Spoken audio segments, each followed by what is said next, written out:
Let's be honest. Attraction in marriage doesn't just stay alive. It takes energy, effort, and sometimes a reality check. We sent an anonymous questionnaire asking both men and women about the biggest turn-offs and turn-ons in their marriage. Some responses were surprising, some were a little funny, and many showed up repeatedly. This episode is all about revealing those patterns, understanding how attraction quietly erodes in a long-term relationship, and most importantly, what you can do to keep it alive.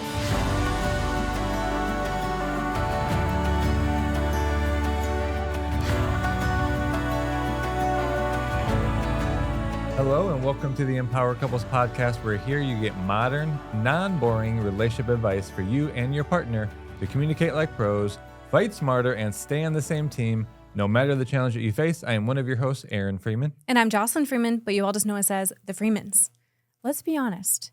Attraction in marriage doesn't just stay alive. It takes energy, effort, and sometimes a reality check.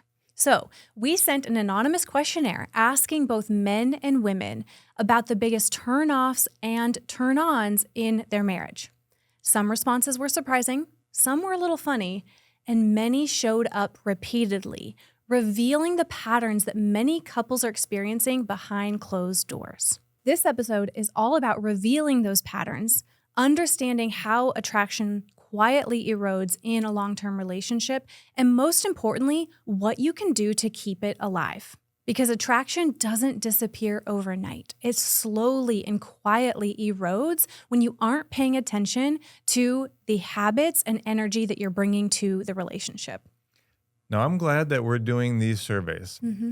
They're surprising to me. I haven't read all of them, so I can be surprised on the episode. Yeah. I also feel like it normalizes a lot of things, in particular for this area of emotional and physical intimacy. So I want to get right to it. I want to start with our answers for the turnoffs, and these are common for both men and women. Then we'll do the turn-ons, and then we'll break it down more into the gender specific. So turnoffs, the common ones we got from all of you, and we really appreciate everyone that sent in the results here. Turnoffs, common to both, being criticism, yelling, and negative energy. Definitely not attractive. A lack of physical affection outside of sex. Disconnection and a lack of emotional intimacy. Inconsistency, broken trust, lack of follow-through. That's definitely one I want to get to later on. A lack of hygiene or self-care. That showed up a lot. Now, so you read through the answers. I didn't know One how by often one. this. What? One by one. Wow, I was a little surprised by that one. I summarized it for you. Okay. So then, to continue with the list, one-sided effort in the home or the bedroom, not helping with chores or kids, poor tone or reactive communication, and drinking too much or substance use. Yeah. I'll go into the turn-ons then that were common for both, and then we're going to break it down, men and women. So some common turn-ons was non-sexual touch, right? So touching each other outside the bedroom, not always expecting it to lead to the act. Feeling desired, like through flirting, being emotionally pursued, not just it being expected. Shared responsibilities in the home and with the kids, like truly feeling like a team, not having to parent their partner, quality time, meaningful conversations, being present with each other. And then I really like this one, playfulness, spontaneity, and emotional connection. So a lot of the responses around the turn-ons were very much about like attitude and energy in the environment, the way the exchanges felt between the couple. Would you say generally the same for the turn-offs, that it was really about the atmosphere and the environment that was created? A lot of them were, like from what you read, it definitely was about like the negative interactions, the attitude, the criticism, but there were some even more like tactical, practical things like the hygiene or certain habits around like drinking too much. So there were some outward appearance related responses for sure. Well, let's break this down then into the trends for both turn-on and turn-offs, and we'll do it for women and for men, and then we'll jump into some of the specific things that all of you listening can now really do differently to try to bring both the emotional and physical intimacy and attraction to a higher level. Yeah. So for women, deep desire for emotional intimacy, not just physical. Yeah. So that's just a key trend that we saw from the survey. I mean, I think that word was probably in the majority of responses was emotion. Like it really was about the emotion connection. Turned off by husbands only being affectionate when they want sex. Frustration with lack of initiative or help at home. Again, this is turn-offs for women that they're not getting the help around the house or roles and responsibilities. Also, repeated mentions of hygiene, clothing, and appearance. Yeah. And I assume that the repeated mention and then nothing being done about it. Yeah. Is that right? Definitely. So then overwhelm from carrying mental load and decision fatigue. And then lastly, for the women, emotional attunement, empathy, and vulnerability as the biggest turn-ons. And then so from husbands, a lot of them referred to the deep pain of having their attempts be rejected. Like the word rejection was put in there a lot, or feeling like they're not desired from the wife.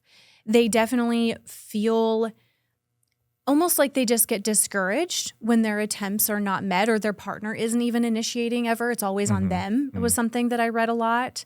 They desire like that flirty behavior, verbal affirmation, more positive phrases than all the feedback that can fill the interactions.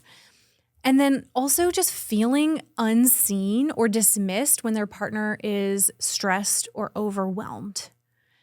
And then I also saw frustrated with always being the one to initiate or chase. And actually, men did refer a lot to, they may not have said it this way. We would label it as emotional safety, but they just felt a lot of it was around like criticism, feedback, always needing to be a deep, deep conversation rather than some of the more fun or flirty, lighthearted interactions as well. Yeah, and I would say that matches up to a lot of our coaching sessions. So let's dive more into some of these patterns and then what you can do about it. Wait, hold on. You missed the most important part. Oh. This was fascinating to me. We asked for their satisfaction score, both husbands and wives, about the frequency and quality of their intimacy. And we had them answer on a scale 0 to 5, 5 being the highest. I was actually surprised by this score. It came out to be exactly 2.07 out of 5. We could just call it a 2, right? So think about that. If 5 is completely satisfied with the frequency and quality, which are both important, you would hope you were a little bit closer to a 5, even a 4, but a 2. It really does highlight how important this topic is. And we will unpack how to become more satisfied. Yeah, so let's look at some of these patterns. I'm a little surprised at that also. That's below 50% satisfaction. So, I would have thought maybe a little higher. But one of the interesting things that we saw is that nothing is really an explosive moment, that a lot of these patterns develop over time. They're more subtle, and it's just a buildup. So the first pattern we really want to dive into is that one of criticism instead of appreciation. Yeah. So one thing to consider as a listener is just to think about the level of criticism that you give to your partner. Now, hold on. I know some of the listeners already have something that's coming up in their mind versus appreciation. Now, this isn't the podcast that differentiates criticism from feedback or making a request. And we don't want to get too nuanced there, right? But you want to think about the amount of verbal communication or affirmation, the things you talk about with your partner. Do they tend to fall more on a critical scale or on appreciation? And I think what we often see is it's not so much that the comments are just so critical, but again, it's like the net score. And people just stop verbalizing appreciation. Thank you for doing this. I really see you doing so much. Like acknowledging some of the activities or a lot of the activities that a partner does on a day-to-day basis. And it's because you're around each other all the time. A lot of the parents are really trying to function. So you're doing a lot of the function activities. And then you just kind of get to this place where you assume your partner knows that you appreciate all they do. And you know what it does is that becomes draining. And if you think about the word attraction, it isn't just about the superficial things that you see. It's also about the energy between you two, how you feel when you're around each other. And if you worry that, you know, the remarks you're going to get from your partner are always about something you can do better or a little critique or even just task-oriented things, it just feels depleting.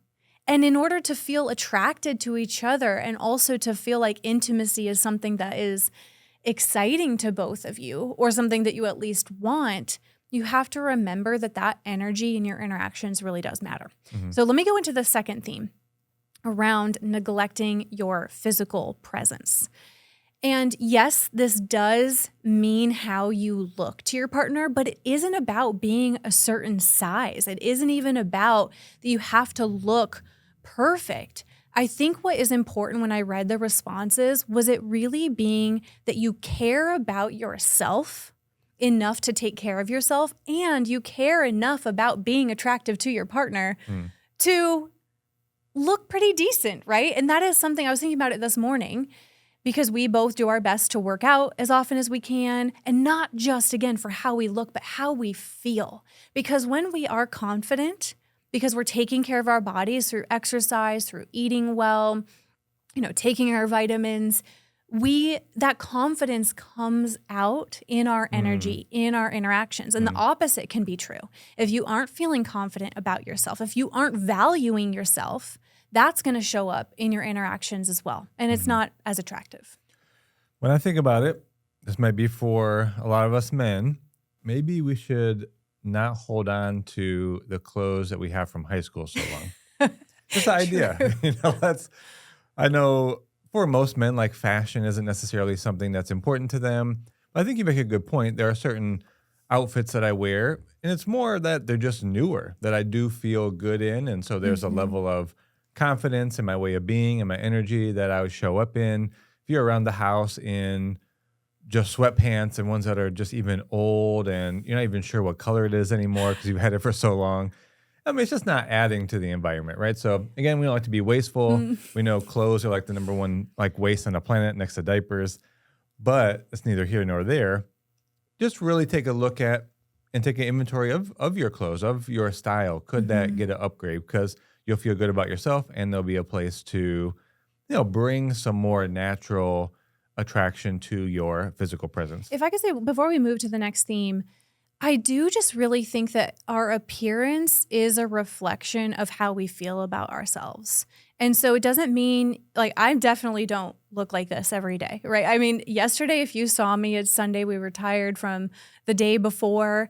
I mean, my hair is in this messy bun, right? Of course, I'm no makeup. I'm in pajamas. Like, it's not about being dressed up all the time, perfect hair, perfect makeup. That's nice here and there.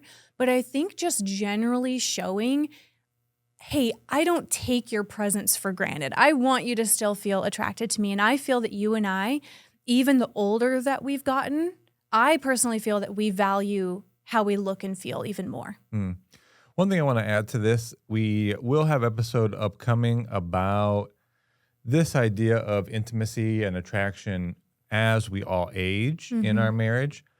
So we're not going to go into that now, but I do want to just make a mention that when we talk about physical appearance, it's not that you compare yourself to other people, especially if they're younger. That's true. Right? It's really about yourself. I think there's a lot to say about each and every one of us, like honoring the age that our partners are at and the attraction being relative to all of those factors. Like, again, just to put it plainly, when we talk about appearance, it's not like, oh, my ex-age wife, Jocelyn. I didn't want to say it. When you met me, I was in my late 20s. No. Oh, right, Yeah, right. yeah. Your birthday's coming up. Oh, here, yes. Actually, but I didn't want to say your I age can say 'cause- I'm turning 38. Okay. And you're 40. You just turned 40. I have no problem with And the 40. But you know what? I feel more attracted to you now, even than 10 years ago. I think you're more handsome. Oh, wow. What about me? Are you more attracted to me? You got to reciprocate. No, I'm just kidding. I was taking it in for a minute. Yeah, Not trying to deflect the compliments. Yeah. Yes, I do appreciate that. And I mean, it's really real for me, right? It's like as a 40-year-old husband with a child, when we talk about appearance, you could go to the gym and now start to look at people that are 25. That's true. And I don't think that's necessarily appropriate. Doesn't really serve and honor and respect then your partner. So again, I didn't mean to go into this further, but just being about your partner relative to their best version of their appearance, their health, their lifestyle, keeping up with that part, not comparing to anyone else. Thank you so much for that. So let's move to the next point. I feel like we hit that one a little bit too hard maybe. No, I think it was great. But interacting only about tasks. Yeah. Right. And this is obviously a big theme in much of what we talk about, that especially as parents, much of your life is going to go from, well, a level of disruption and dysfunction and trying to get to function and structure and managing schedules and timing, because there's a certain peace and ease that brings to your life. But then we don't continue to prioritize or move towards connection. And so when we only talk with our partner about the to-do lists and the tasks and the things that are function related, you just naturally start to feel as if that's a roommate or coworker relationship. Right. And you're not as attracted to someone that you see just as a roommate. Yeah. And so that's always going to happen. You're going to have a lot of these conversations where it's about function. You just have to really notice this. Yeah.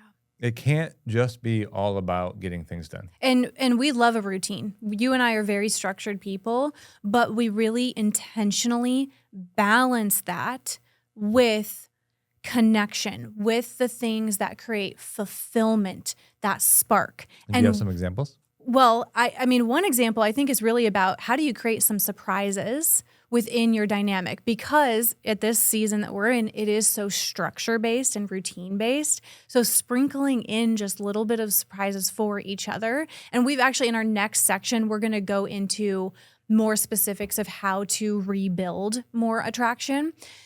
Here's the thing, though. This is such a common pain point for couples, is really getting into that kind of just roommate dynamic. You love each other. You want nothing more than to be connected, to thrive, to enjoy your life together. And that's exactly why we created the 30-day Best of Us Couples Challenge. So for some of you, you may not have heard about this because we only open this up 3 times a year. So this isn't always available, but when you're hearing this episode, it is available. And this challenge is so incredibly popular. When we open it up, the signups fly in, and not just from women. We see men love this. The testimonials blow my mind always, because it's about realistically reigniting the spark in your marriage, both emotionally and physically. And the prompts are unlike anything in our other 30-day couples challenges. So either go to the link in the show notes, or you can type in mycoupleschallenge.com/best. And again, we only open this 3 times a year, the Best of Us Couples Challenge. It's my favorite. I love it. And it's just an absolute must to sign up. Yeah, I really do love it. And we hope all of you that want to create more connection, add to your love account and your attraction, really do step into that challenge. Also, just where we're at, some suggestions are to make an agreement with each other that you split planning quality time with each other. Now, this doesn't even mean that you have to go out anywhere. It doesn't have to be like a formal date, but even just something at home. If you're going to do something at home because you're also very familiar with that environment, we suggest that you somehow change up the environment a little bit, whether it's with candles or maybe you sit outside instead of being inside, or you decorate it a little bit, mood music. But to really split that up so that you do have something that breaks up the routine, especially, during the week. Yeah. Also, if you tend to have more solo time, whether you are wanting to relax and rejuvenate on your own, whether it's reading or maybe watching a show, we just really suggest that you scrap that, a couple of days a week and sit outside in the evening or sit together on the couch, so that you really do take the time to connect. And what do you talk about?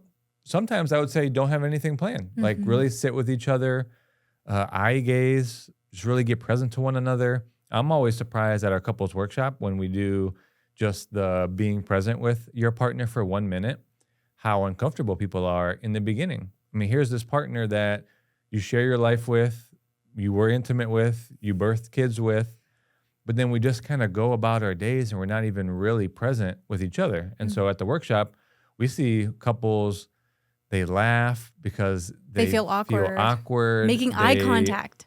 Make some sort of comment. Yeah. They kind of awkwardly touch each other in some way, like on the leg. And you can just tell we're not spending enough time really looking in each other's eyes. Yeah. So even doing that and just seeing where your conversation goes from there sometimes would be beneficial. Absolutely. Because we've got more tips for people coming up about how to create more of this desire. We've got just a couple more themes highlighting what affects desire in a negative sense. And this category, although people didn't label it a lot of times this way, their responses really highlighted this. And it's not everyone's favorite word, but it's resentment, which is often coming from the things that you don't discuss, you don't deal with. And so it's blocking your ability to see each other in a positive light.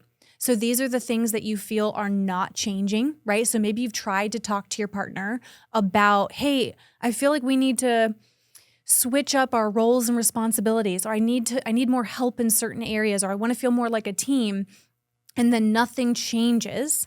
That's going to, of course, create resentment. Or if I do share my needs and maybe you hear me, maybe you create a change for 3 days, but then it reverts back to old ways, that's going to create resentment. And so resentment is often created when you two are just either ignoring or deprioritizing, avoiding honest conversations. And I know that seems almost counterintuitive to an attraction conversation because people think often about like the surface level stuff. But what we see so often with couples is what is blocking their connection, their attraction to each other is all of the clutter that's there, the emotional clutter, the conflicts we haven't resolved, the deeper issues that I've tried to communicate and you don't seem to be getting it. That's blocking it. So you could look handsome all day long, but if there's that emotional clutter between us, it's going to affect me being energetically and emotionally open to you. Mm-hmm.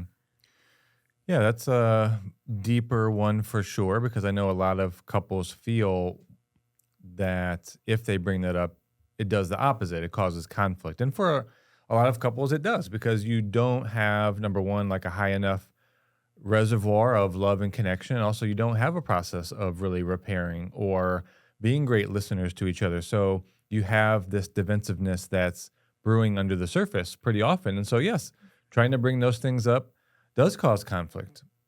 But that just doesn't mean that you keep holding it back. It's like you have to find the tools and the skills that both of you can share these things. Otherwise, this is where you end up, in the feeling of resentment or just like obligation, where it becomes so boring that you just are doing a lot of the things to, again, function, of routine, of to manage life, all because this is now your life and this is your role. And so you feel obligated to do so. It's out of duty, not desire.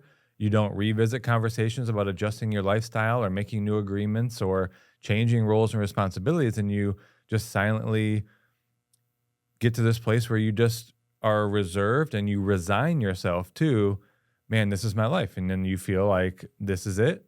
And that's really not a space for attraction and desire. It's the perfect segue into the last theme. And then we're going to get to probably what everyone's wanting to hear. All right, how do you rebuild more attraction? And what you just described highlights what happens when you both start to emotionally shut down to each other. And maybe you've never seen it that way, but if you ask yourself, am I more guarded to my partner? Am I a little more closed off? Am I hesitant to bring things up? Or when they bring things up, am I more defensive? Am I more reactive? You've got to look at why your guard is up, because if your guard is up, again, that's blocking that energetic and emotional attraction to each other. Mm-hmm. And that's why we want you to really address what's in the space. What is blocking you? Why are you emotionally shut down or disengaged? And what that might mean for some of you listening is, okay, yeah, sure, maybe we need to talk about some of the taking care of ourselves and creating a little bit more of that spark, but maybe there's some really honest conversations that we need to have about why we're more guarded so that we can open up our hearts to each other. Mm-hmm. In this last part, let's move to how do we rebuild this attraction then? And a key that we want to convey here is to not try to create the intimacy and the attraction of the past. Oh, it used to be this way. Let's get back to that. Right. And this is funny because there was a movie that we watched this past week that was about happiness. I can't remember the name exactly. And movies aren't like 100%, but it did give me an interesting perspective on how we relate to each other or to ourselves. And this one was, he was thinking of like a past girlfriend that didn't work out. Mm. But the point of it is, if we're too focused on a memory or an experience with our partner from the past, then you're really focused on an illusion. And that's not real because it's the people we are now. We're not the people of the past. And so to have some sort of expectation or assumption about they should be the way that they were before, it's just not a good way to look at it. You're different people. You're older. You probably have new desires, new ways to connect. Everything we talked about today, you have a buildup of resentment, things that haven't been being talked about. So those aren't factors in the past. Mm. So you really want to think of rebuilding intimacy from this point forward. What's going to have us feel a lot of desire? What's going to have our satisfaction of emotional and physical intimacy now and going forward be high? Not what it may or may not have been from the past, because that's done and over, and those aren't even people anymore. Those aren't the people you are. You're different people. It's about the present. So let's talk about some things you can focus on. We've referred to the power of your energy because attraction, again, it's not just a superficial dynamic. There's a lot of like invisible energetics at play. And so ask yourself, what is the energy that I bring to the environment? Mm-hmm. And is it an attractive energy? Or stale. Or a snappy, grumpy, or even just complacent, kind of checked out? And so here's the whole deal. We know you're tired. We know you're busy. Everyone is. And you can't keep using that as an excuse for being silent in the kitchen or barely having any energy for your partner, giving the bare minimum. If you want to experience that aliveness in your relationship, that attraction physically and emotionally, you got to bring some energy to the room. Mm-hmm. You might not have 100%. We get it. We had a rough few nights of sleep with our daughter over the weekend. She wasn't doing well. So we weren't waking up with 100% energy, but we could still be intentional about how we were showing up for each other. Mm-hmm. So what are you going to do? You are, from hearing this podcast moving forward, every time you walk into the room where your wife is, your husband, your family, really think about what energy do I want to bring to the room right now? And I want to get myself in that frame of mind. I want to bring, for example, a joyful, playful, positive, happy, or at least just present. If you can't bring the joy, at least bring presence at a minimum with each other, because again, that's going to fuel attraction. Mm-hmm. Yeah, and I think an easy shift here in this stage is that if you're wanting to be more attracted to your partner, you start with being in a more attractive partner. Yes. So do your part. And we're talking about the energy that you bring to the environment. Absolutely. Okay, so the next thing that you can do is make your partner feel admired again. We've talked about the criticism or too much feedback or your interactions being too task-oriented. Again, showing up with the energy, think about, am I leaving my partner feeling more filled up by my presence? Or is my presence more draining? Do they feel uplifted by me? Or do they feel discouraged by me? So set your intention around having them feel admired by you, because we do respond to how we believe our partner sees us. So if I can tell, like if I'm like, okay, he's a little maybe seeing me through a negative lens right now, I'm picking up on that energy. I'm going to respond to that energy. But if I feel like you are seeing me through a positive lens, Let's say it's even just you watching me with our daughter and you have like those eyes where, you're just admiring. And I do the same to you. Like I'll watch you with our daughter and it's like my eyes are like twinkling a little bit, right? And so I can either focus on that and having you feel like I just see how amazing of a dad and a husband and just man that you are, you're going to pick up on that. Versus if I'm just thinking about all the things you aren't doing. Mm-hmm. So just a whole different energy dynamic. Yeah. Leave it at that. I was going to make a comment about cups in the sink again. Oh, God. There's always a dish. Well, again, I said I wasn't going to go into it. So you can. It's real. Talk about the cup. No, it's just an example, right? I can make comments about why the coffee cup and the smoothie cup can't just get rinsed out. It takes 4 or 5 seconds, and why I'm still here 10 years later saying just pour it into the sink instead of leaving it in there. I do it 50% of the time. I don't know if it's 50. Okay. But the point is, when you're considering the environment here and having you feel admired, do I need to bring that up to start our day? Mm-hmm. Do I need to bring that up? It happened today. I saw, as we were about to leave for this podcast, the smoothie cup and the coffee cup. Mm-hmm. If I bring this up, is this going to set up Jocelyn to feel admired that she is doing such a great job of putting all these surveys out to all of you, getting these answers, putting this together? Is that going to have you have the best energy towards me talking about intimacy? So I considered that, and I chose, there's no reason for me to bring up until the podcast. Now I know. Yeah. But it's okay because it really is. It's not that you never bring those things up. It's just thinking about what do we have going on right now? And let me just put this all into context. Yeah. So didn't mean to stay on that one that long, but let's transition. Yeah. Small things to create as traditions or just rituals. Yeah. And if you think about it, most of your day probably is a certain pattern or ritual. And we're just inviting you to switch it up. At some point, a kiss goodbye if you're going different places for work, or like a kiss when you come back home, if you've done that enough, it loses its meaning. Yeah. So we're really asking you to look into your day where something that was once meaningful is just too routine and has lost its meaning. And if you just peck each other on the cheek, do you even remember? Are you doing something else? Are you washing that coffee cup that never gets, dumped out, and you don't even pay attention to it?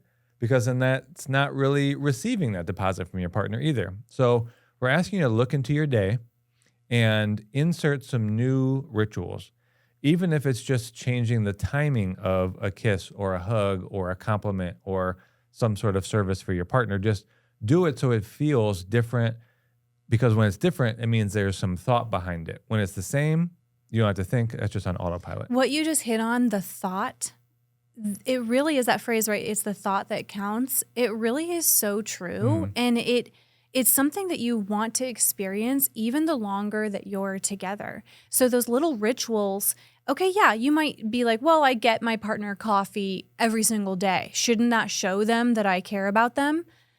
Yeah, they may notice that, but you got to sprinkle in the things that aren't expected. Just what will make them feel like I really thought about them. Let me think about what is going on in their life and what are the things that make them feel special. You know what? Let me surprise them with a back rub today. Yeah, we could sit on opposite sides of the couch and just watch something, but you know what? I know they're going through a lot right now. Let me give them a back rub and be like affectionate. Or, I know they're working really hard on something in their life. I'm going to pick up like just a just because gift. And something I know that will really mean something to them and feel encouraged. Also, one thing to add here, as much as affection and attraction, intimacy is about you, and then when you feel the desire or impulse, consider where your partner might be at. So if they're not a late night person, or it's been a long day and they're exhausted, probably not the best time to try to initiate intimacy at night or when they're exhausted, because they're likely going to say, even as nice as it would be, I'm too tired. And then you take that as a rejection. It doesn't set either of you up. Well, on that note, it leads to the last couple things we want to address of what you can do to create more of that desire. And if you remember from a lot of the submissions, a lot of it was around just expecting sex, the act, without creating any anticipation or excitement or affection outside the bedroom. So imagine just being like, oh yeah, we've been operating like two ships passing in the night or roommates, and now suddenly we go into the bedroom. You've not looked at me in the eyes. You've not really said anything positive, but you suddenly just want to be intimate. It doesn't translate. And we're going to talk in more episodes in this series about responsive desire type. And so we're going to hit on that more in depth. But what we want you to focus on for this episode around attraction is to think about how to build more anticipation and excitement for each other way before you enter the bedroom. It doesn't have to be rose petals to the bed. Like that may not be realistic right now, or you're not going to do that every day or even every week. So it's not about that stuff you see in rom-coms or on social media posts from time to time, which I'm like, how often do you really do that? Did you do that just for the post? But really just think about, can I send, instead of like, hey, we need milk, is your only text for the day? Can you say something just a little flirty? Like, hey, I just still think you're the most handsome man I've ever seen. And something for you to send to me, like just something that creates a little bit more of that. It could even be a sexier text, right? It could be saying something a little flirty or building that anticipation, because that creates excitement for each other again. Why would you expect your partner to be ready to like get into the act again when you haven't done any of that stuff? It just doesn't translate. So those are really the themes. We've got so much more coming up in our series around intimacy. We're going to cover a lot of nuances, but this episode is about thinking about desire. And ask yourself, am I showing up both from an attitude perspective, an energy perspective, a physical, and my actions in a way that's creating desire? Or have I gotten too complacent? Am I just expecting my partner to want intimacy when I'm not at all focusing on the energy between us or how I'm acting, how I'm showing up? And so again, if you want even more specific ways for this, because I know you're hearing this episode and you're thinking, oh yeah, how do I remember this on a busy day? Or I don't want to forget this in 3 days after listening to this episode.